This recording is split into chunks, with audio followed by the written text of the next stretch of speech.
Hello, everybody. Welcome back to Backstage Bimbo TV. It's me again, Allison Rouse, your most notorious groupie and author of We've Got Tonight, The Life and Times of Notorious Groupie, me. That's right, folks. Welcome back. Great to see everybody. Well, love it. Love all the support and all the friendships I'm making and all the cool people and all the awesome topics that you guys are asking about. Gives me great ideas of what to do throughout the weeks. And what we're going to do this week, because you guys have wanted more on my groupie series, like the ones I did with Sable versus Lori Maddox, or Scammy DeBars versus Bebe Bibi Buell. I've gotten said I said her name wrong, but I've heard it so many different.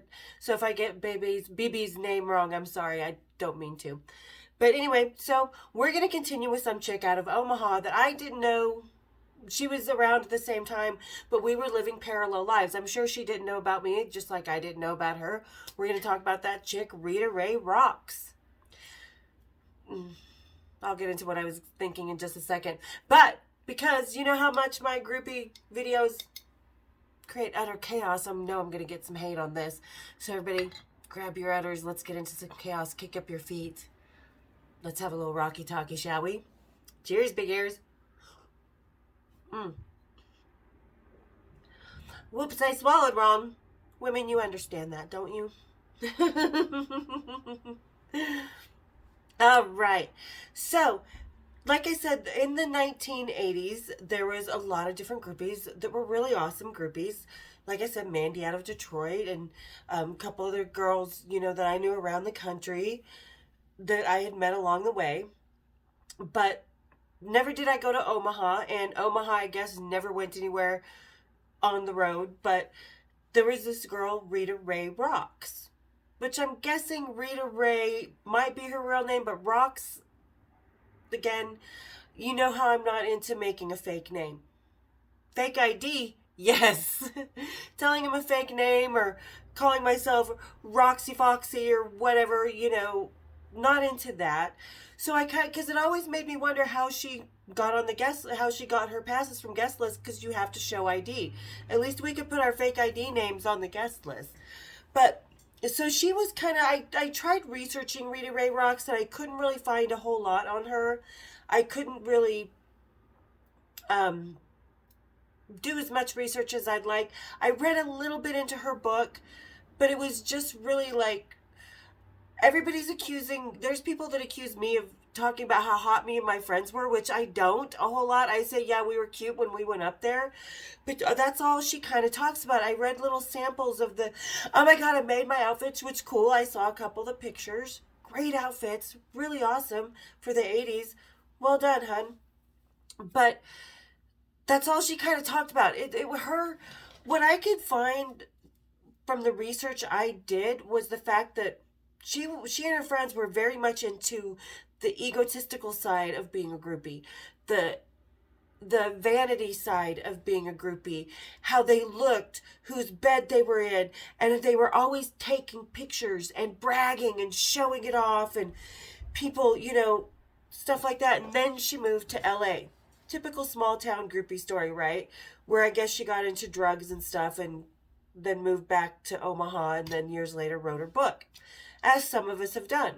I've never moved to LA to pursue fame or anything like that, but she had. But anyway, so what I saw when I was doing the research, there really wasn't a whole lot of depth outside of, we looked great, I made our outfits, I got onto him, and she was, I talk about the sex, drugs, and rock and roll, but I don't get into smarmy details. And this is kind of why I say she was more the egotistical side of being the groupie, because she had something to satisfy in her ego. This wasn't just someplace that she felt was her natural gypsy tribe and that she felt at home at. And maybe she felt comfortable, yes, but I think she felt more empowered and maybe better or more beautiful or more imperial or whatever. I don't know the words to use, but from what I got, this was something that just fed her ego, that made her really such a cool chick, you know. And they took pictures and they bragged. Her and her friends bragged about it and stuff. And that kind of bothers me because again, it's that type of typical groupie attitude people expect, and the we're just dumb airhead flat earth kind of girls, like there's nothing more around. It's just you drop off at a certain edge and that's all you got. We're just dumb bimbos. And I didn't like that kind of what her book and what I read and what I researched kind of left me with the feeling that, like the movie Rockstars, like those two girls who are, hey, they were, I think, based on me and Kristen, actually. And, but they're just so one-dimensional. That's the word I'm looking for. Like, she played the groupie as so one-dimensional. Like, we were just there to be cool and to, like, hang with the rock stars and stuff and blah, blah, blah, blah, blah. And I don't think she ever really made the type of connections that, like, me and my friends did. And I know she didn't and here's why. Not because I'm better than that or anything, but because most groupies, including Rita Rae Roxx, Scammy DeBars, Roxana Shirazi, Lorian Sable, they only spent 2, 3, 4 years into rock and roll, like active friendships. So they couldn't kind of, like the 8 years I spent with Vinny, the 5 years I spent with Steve Jones, 13 with bass player, 32 with a certain lead singer, You can't form the type of bonds and relationships in one night, 2 weeks, seeing a rocker once on this tour and once on the next tour. So it just kind of seemed to me that her experience wasn't, and it's not valid. It's valid. Don't get me wrong. It just wasn't as with a deep emotional connection that maybe me and my friends went into it. And yeah, it was the 80s. We had fun. But like I said, you are going to get emotionally connected to one or two along the way. And especially when you spend as many years with some rockers as I did or my other friends did. So, like I said, we approached it so differently, and she wasn't able to really tell her story.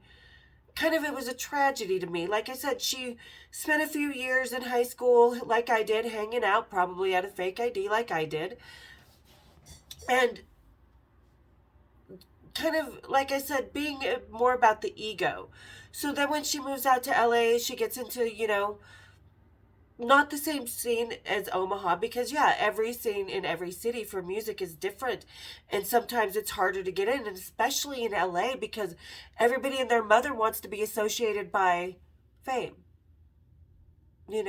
My cousin's dog's groomer's sister's girlfriend knows the bass player of this band's sister's babysitter's mom, type of thing. And that's kind of what her association was. And like I said, when we were in high school and stuff, and you don't see very many pictures because that was not our first instinct. And that's kind of how I gauge it because, maybe the instinct to take the picture is, let's take the picture, let's show off on our friends. Let's kind of, like I said, live with the ego side.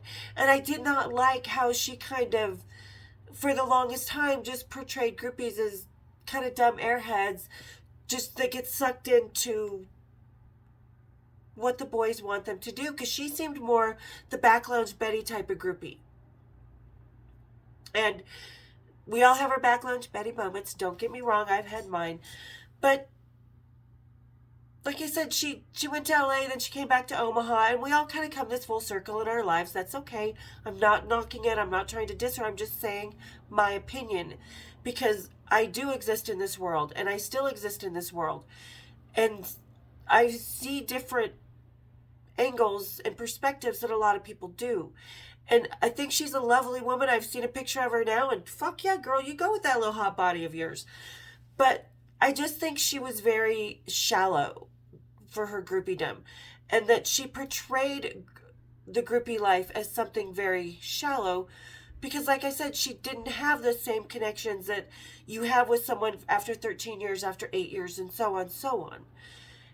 And I don't always portray things as knee deep either, but you obviously know if I spent 8 years with a person, 5 years, 7 years, whatever, with James Hetfield, whatever, you start to know the person on a different level. You start to have a different level of comfort and existence and protection of your friendship and your privacy and stuff. And she never had that. So it seemed to me like she just kind of went backstage, not because this was her tribe, but because this was her identity. And I know publicly my identity is the stripper groupie with John Entwistle, but I know that, and you guys know that I'm multi-dimensional just like anybody else. So for me, Rita Rae Roxx, she was fun, and I guess, and she was as pretty as every one of us was back then, because I think beauty is very different from woman to woman and inside and outside and in the beholder. And I can't say that one person is ugly. I can say someone's ugly on the inside because I have. But I just don't think that she had the same amount of interest that other groupies at the time did. Like I said, from Detroit or from Texas or from Salt Lake City or from, Fargo. I think she was just kind of more a flash in the pan. She was there to have good fun with the boys and give a good giggle. That they didn't find the same comfort with her and her friends that they found with me and my friends. Like, they can let loose with us emotionally and verbally and with their lives and stuff behind closed doors. They could let loose with these girls, but I think it was limited to only sexually. And like I said, I'm not trying to be a bitch. I'm just trying to really put it into the perspective because she and I knew some of the same guys. We were both with, I think she was with Nikki Sixx or was she with Tommy? I was with Nikki, so was she. She was with David Lee Roth, so was I. At the same time, she was with Glenn Tipton, I think, but I was with Glenn Tipton 2 decades later. You know what I mean? And I just don't like it when a groupie paints the life as one-dimensional because it's so much more than sex, drugs, and rock and roll. It's a whole different emotional and friendship and existence that if you approach with your ego, yeah, you're going to be in a flash in the pan. But if you approach with your heart and soul, the rockers see that. And like I said, I think hers was more the ego. And it was the typical story of going out to LA, getting involved in drugs, and then, coming home with your tail tucked between your legs. Like I said, we've all done it. I'm not trashing on anybody for doing that. And God bless the woman if she takes a lot of strength to get sober and to pull your groupie boot straps up. So good on her for that. But I just think she was just too typical of the story. Like, there's really no meat and bones to her story. There's really no long-term friendships because that's not what rock and roll had to offer her. And like I said, it's just too typical of the story. And this is kind of the groupie ID that I try to fight against, that I get approached that, well, don't you know the guys were just using you and this and that? It's like, no, they weren't using me, sweetie. I was using them, if anything. But nobody was using. I was just at home with my tribe. Just like, when someone gets onto the football team and they feel a camaraderie and a comfort and a I don't know the other word I'm looking for, but you know what I mean. It's just the same thing. But I think with her it was more being the cheerleader on the side. She liked the attention. She liked to be at the games, and you know what I mean. And there was just no depth, and it was just your typical couple years on the scene groupie story before she went out to LA, had a few parties, and came home. So and her book is, like I said, it's so one-dimensional, and I know mine doesn't go into as deep as you guys wanted to because I didn't think that this is what people wanted. And she had editors, not me. I did this all on my own. So she could have had a deeper side to her book. But obviously she couldn't because there just wasn't the deeper side to that existence. And that she was a little wilder, and that she was the kind of girl that it seemed a lot of the musicians she was with, she left and went home that night, didn't stay the night like me and my friends did and tried to find our way home the next morning or go home and get packed and hit the road. I didn't see any of her going on the road or anything like that, which does just naturally tell me that she didn't have the same bond, that her rock and roll existence was very different. They didn't find the same emotional and mental comfort in her, but found a good physical comfort, and that's okay. That's okay. She was in the 80s owning her sexuality, and I'm all for that. But I think she was just your typical flash in the pan groupie. You know what I mean? Typical, I'm going to move out to LA, become a success. I don't know what she does, so I can't say that she is not a success, but if she, I know that she said she got into drugs and stuff, so she is a success at being sober, and that's awesome. And I saw a picture of her recently, and like I said, well done on your hottie little body, sweet pea. You look great.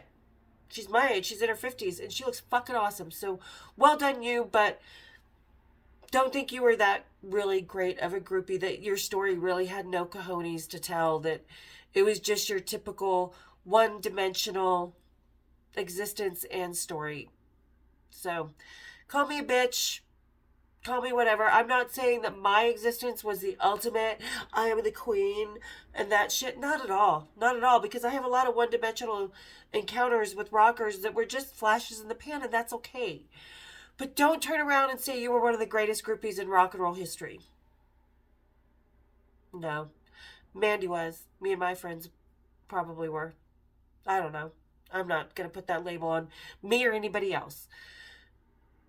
But I know who wasn't the greatest groupie in rock and roll history. I think we all know that's Mrs. Roper. And it's just like with books like Rita Rae Roxx and existences like Rita Rae Roxx, there has to be things that fill the book, because the rock stories were so typical and of no interest, and there was just one experience with this guy and one experience with this guy, and maybe twice with this guy, whatever. It was limited and shallow. So, and that's just the way I feel about it, because like I said, I know other women from all over this world that had bigger experiences and harder things to get through. So for me, it's just like, meh. I applaud her for all the strength that she has to get her life back together and to have to go home back to Omaha and to write the book, because it wasn't easy to write it. I have no doubt, but that's how I really feel about it. I think she was more the back lounge Betty, the more egotistical side of being a groupie, and the kind that me and my friends don't want to be labeled into or jumbled into, because we were something very different. So there you guys go. There's kind of my insight on Rita Rae Roxx. Like I said, she looks wonderful. She was a beautiful girl, and she did make some really killer outfits for the 80s. I mean, wow, well done, honey. But I just think she was very shallow and one-dimensional as a groupie. So there you guys go. Sorry to be a bitch, and I know it's going to create some chaos, as it does. But like Eminem said, looks like it's a time for me, because we could all use a little controversy, because it'd be so empty without me. Nah, nah, nah, nah, nah. I'm kidding. I'm being sarcastic. My ego is... I don't like egos. My heart and soul is where I'm at. But anyway, there you guys go. There's my little ditty on a girl from the city in Omaha. All right. So you guys, hit that subscribe button if you want some more chaos, if you want some more stories, if you want some more laughter. Tell me what you want. As a matter of fact, let's go ahead and do another Q&A. So put your questions down there, folks. All right. Hit that subscribe button. Hit the share button. For the 56% that are not subscribed, hit it. Hit it. It just takes one time to knock me up to 1,000 subscribers. All right, guys. Thanks again. Hit the subscribe. Hit the like. Hit my bells. And we'll see you on Sunday for some cocktails and rocktails. Cheers, big ears.